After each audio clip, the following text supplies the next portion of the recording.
Bill Gates and Warren Buffett both agreed that Charlie Munger is the most intelligent person they know. Charlie Munger once said, "Problems frequently become easier to solve if you turn them around in reverse. Unless you're more gifted than Einstein, inversion will help you solve problems." Now let's use a little bit of inversion to solve your trading problems. Around 90% of traders lose money. So what we have to do is ask, what are 90% of these traders doing? First, they buy breakouts and they sell breakdowns. Yes, they're literally chasing the stock price around. Second, they all try to cut their losses short and let their winners run. Where are they letting their winners run to? Straight out of their trading account? This idea sounds great in theory, but it just doesn't work.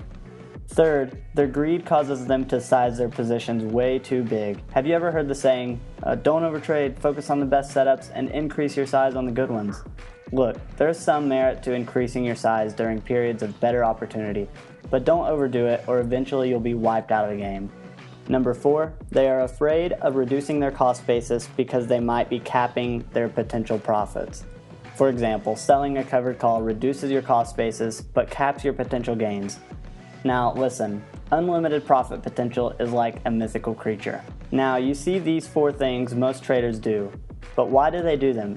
Well, some of it's human psychology, but most of it is because it's what they were taught by investment education websites. I know it sounds a bit hypocritical because I run an investment education website myself, but the difference is they tell you what will make you spend money. Unlike them, I will tell you the truth. Feeling does cut your losses small and let your winners run sound. Sure, it sounds great, exactly what you want to hear, but anyone teaching this concept has either never traded before or they're just flat out lying. Now, that doesn't mean you have to have huge losses and tiny profits. If you're trading the right strategies, this shouldn't even be an issue. Now let's use a little bit of inversion and flip these points around, and here's your new trading strategy. First, you're going to buy into weakness and sell into strength. Why? Because it's exactly the opposite of what most traders do.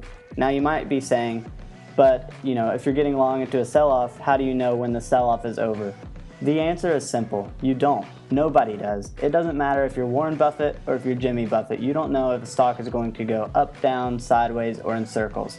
And I believe that stock price swings are random for the most part, but ultimately it's human emotion that drives market moves. So just don't fall victim to your emotions. Number 2, you're going to book your profits and be patient with your losing trades. With a high probability trading strategy, almost all losing trades will become a winning trade at some point if you hang in there. If you're cutting your losses small, you're going to choke out a lot of good trades. And if you're trying to let your winners run, you're going to be very disappointed when your winners just don't freaking run like they're supposed to. Number 3, you're going to keep your position sizes small. It will allow you to make decisions based on logic rather than emotion. The only way to be patient with positions is if you're sizing your positions correctly. If they are too big, then the day-to-day fluctuations in your account balance will cause you to make bad decisions and acquire gray hair at a very young age.